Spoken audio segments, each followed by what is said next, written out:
अरे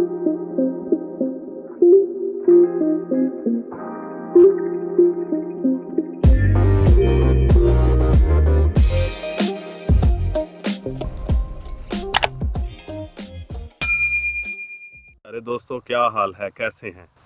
मैं हूं डॉक्टर ज़हूरुल इस्लाम शाहिद और आप देख रहे हैं मेरा चैनल होम्योपैथी एंड हेल्थ। प्यारे दोस्तों, आज की वीडियो में मैं आपको होम्योपैथिक मेडिसिन लैडम के यूजेस एंड सिम्टम्स बताऊंगा। चलें शुरू करते हैं। प्यारे दोस्तों, लैडम एक पौधे से तैयार की जाने वाली दवा है जिसमें एक ख़ास किस्म की तेज़ बू पाई जाती है। रवायती तिब में इस पौधे के अरक को सर दर्द, दिल के दौरों और बलगम के अखराज के लिए इस्तेमाल किया जाता रहा है। होम्योपैथी में इससे तैयार की जाने वाली दवा कीड़े मकोड़ों के डंग लगने की सूरत में या जोड़ों की तकलीफ में बहुत फ़ायदेमंद साबित हुई है। लैडम का जहर कई पहलुओं से सांप के जहर से मुशाबा होता है। लेक्सस की तरह इसकी बीमारियां बाईं तरफ से शुरू होने का ज़्यादा रुझान रखती हैं। तकलीफ़ें ऊपर के दड़ की निस्बत निचले दड़ में ज़्यादा शिद्दत से अपना असर दिखाती हैं। तकलीफ़ अक्सर पाँव या टांगों के निचले हिस्सा से शुरू होती है और नीचे से ऊपर की तरफ फैलना शुरू हो जाती है। आर्निका की तरह लैडम का भी चोटों से गहरा तल्लक है और बाज़ अज़ा की चोटों में इसे आर्निका और हाइपेरिकम वगैरह से मिलाकर दिया जाए तो बहुत मुफीद साबित होती है।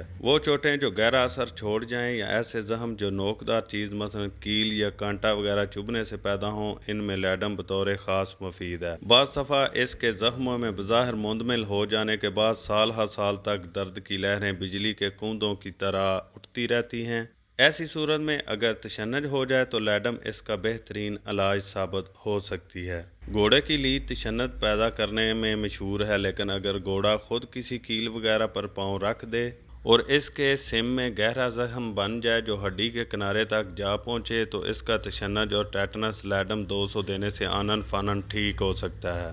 लैडम में तशन्नुज रोकने का रुझान अमूमन ऐसे तशन्नुज में मिलता है जो नुकीली चीज़ों चुभने के नतीजे में पैदा हो, ख्वाह वो सालों बाद ही क्यों ना हो। हड्डियों के गिर्द कोई नोकदार चीज़ लगने से अगर हड्डियों का अनेमल जख्मी हो जाए तो इसमें भी लैडम बहुत मुफीद है। इस तकलीफ में हाइपेरिकम हड्डी के गिर्द लिपटी हुई नसों को नुकसान पहुंचने की सूरत में काम आती है। इसी तरह अगर जुराही के वक्त निश्तर से असाब कट जाएं और जख्म बज़ाहिर मुंदमिल भी हो जाए लेकिन दर्द बाकी रहे तो इसके खिलाफ भी हाइपेरिकम मुफीद है। जबकि लैडम निश्तर के जख्मों के लिए ज़्यादा फ़ायदेमंद नहीं है। एड़ी में मोच आ जाए तो आर्निका ऊंची ताकत में देना मुफीद होता है। असाबी रगों में बद असरात बाकी रह जाएं तो इन्हें दूर करने में आर्निका काम नहीं करती। इसमें रूटा और बीलस ज़्यादा अच्छा असर दिखाती हैं। बार बार मोच आने की वजह से टखना मतवरम हो जाए और मुसलसल इसमें तकलीफ़ रहे तो एकोजीटम बहुत मुफीद है। लैडम भी टखने की इस तकलीफ में बहुत कारआमद साबित होती है, लेकिन इसकी सोजश का अमूमन जोड़ों के दर्द से ज़्यादा तल्लक है। टखनों की चोटों के बाद असरात के लिए रूटा, बीलस और एक्वीजैटम बहुत मुफीद हैं। बाद अद्वियात का जिक्र कुतब में नहीं मिलता, लेकिन तजर्बा से मालूम होता है कि ये मुफीद हैं। इसे क्लिनिकल एविडेंस कहा जाता है, यानी बार बार तजर्बा के नतीजे में किसी दवा की अफादियत साबित हो।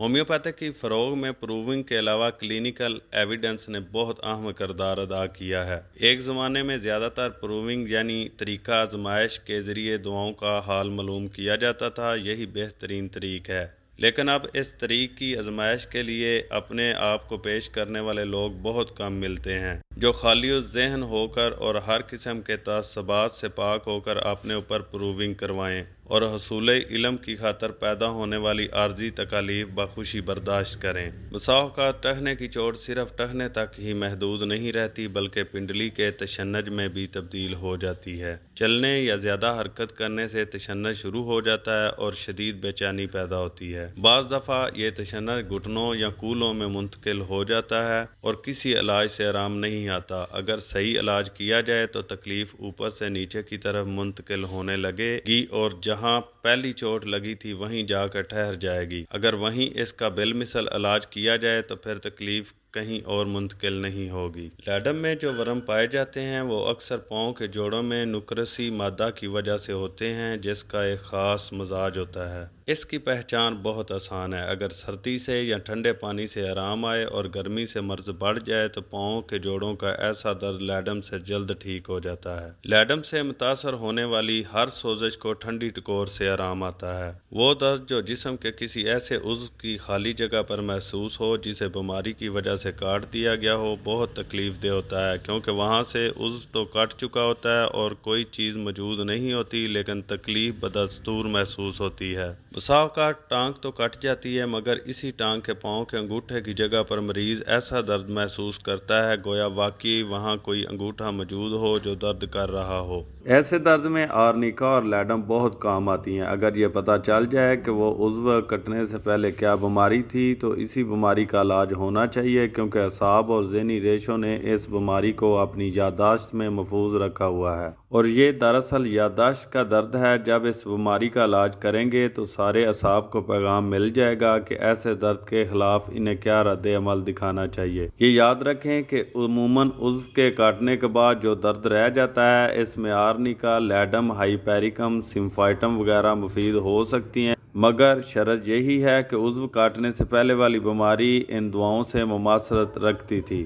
لیڈم میں جوڑوں کے درد کو ٹھنڈک پہنچانے سے آرام آتا ہے، باوجود اس کے کہ مریض ٹھنڈا ہوتا ہے اور بیرونی اور اندرونی طور پر سردی بہت محسوس کرتا ہے۔ ٹھنڈک کے احساس کے باوجود سردی سے آرام اور گرمی سے تکلیف ایک عجوبہ ہے۔ لیڈم کی بیماریوں میں مریض کا چہرہ لیکسس کے مریض کی طرح سوجا ہوا اور متورم دکھائی دیتا ہے۔ دل کے مریضوں میں بھی یہ علامت پائی جاتی ہے۔ لیڈم کے مریض کے چہرے کی رنگت نیلگوں ہوتی ہے، پاؤں اور پنڈلیوں میں بھی پھلپھلی سی ورم ہوتی ہے اور رنگت بھی نلاہٹ کی طرف مائل ہوتی ہے۔ لیڈم کا مریض مضبوط تنے ہوئے جسم کا مالک ہوتا ہے۔ ٹخنے کے علاوہ گھٹنے کے جوڑوں میں بیٹھ رہنے والی تکلیفوں میں بھی لیڈم کام آ سکتی ہے، بشرطے کہ ایسے گھٹنے کو ٹھنڈی ٹکور سے آرام آئے۔ اس میں پیشاب کی ایک علامت جلسیمیم سے ملتی ہے، کھلا اور بے رنگ پیشاب ہوتا ہے۔ لیڈم کی مریض خواتین میں حیض بہت جلد، بہت زیادہ اور گہرے سرخ رنگ کا ہوتا ہے۔ اگر یہ علامتیں موجود ہوں تو لیڈم رحم کی اکثر بیماریوں میں بھی مفید ثابت ہو سکتی ہے، لیکن لیڈم کی اس علامت کو فراموش نہ کریں کہ ہر تکلیف کو ٹھنڈ پہنچانے سے آرام ملتا ہے۔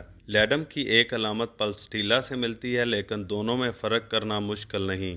پلسٹیلا میں اگر کسی عضو میں دیر تک درد رہے تو وہ عضو سکڑنے لگتا ہے اور کمزور ہو جاتا ہے۔ لیڈم میں بھی اگر ایک ٹانک میں تکلیف ہو تو وہ ٹانک دوسری ٹانک کی نسبت سکڑ کر کچھ چھوٹی ہو جاتی ہے۔ دونوں میں امتیاز یہ ہے کہ پلسٹیلا کا مریض گرمی محسوس کرتا ہے اور سردی سے آرام، جبکہ لیڈم کا مریض سردی محسوس کرتا ہے پھر بھی سردی سے ہی اسے آرام آتا ہے۔ لیڈم آنکھوں کی تکلیفوں میں بھی بہت مفید ہے۔ اگر آنکھ میں چوٹ لگ جائے اور خون اتر آئے اور نکرس اور موتیہ کی تکلیفیں بیک وقت شروع ہو جائیں تو لیڈم سے نمایاں فاقہ ہوگا۔ لیڈم میں پیشانی اور گالوں پر سرخ رنگ کے چھوٹے چھوٹے دانے نکل آتے ہیں جن کو چھونے سے درد ہوتا ہے۔ ناک اور منہ کے قریب کیل نکل آتے ہیں، ناک میں جلن ہوتی ہے، کھانسی کے ساتھ دم گھٹتا ہے، بلغم کے ساتھ خون کی آمیزش ہوتی ہے۔ سانس کی نالی میں درد اور تشنجی کیفیت پیدا ہو جاتی ہے اور سانس لینے میں دقت محسوس ہوتی ہے۔ لیڈم کے مریض کے جسم میں حرارت غریزی کم ہونے کی وجہ سے جسم ٹھنڈا رہتا ہے، لیکن اس کے باوجود اس کا مریض بستر کی گرمی برداشت نہیں کر سکتا۔ ٹکور کرنے سے بھی درد میں اضافہ ہو جاتا ہے۔ مریض اپنے پاؤں ٹھنڈے پانی میں رکھنا پسند کرتا ہے۔ لیڈم کو 30 طاقت سے لے کر 200 طاقت تک استعمال کیا جاتا ہے۔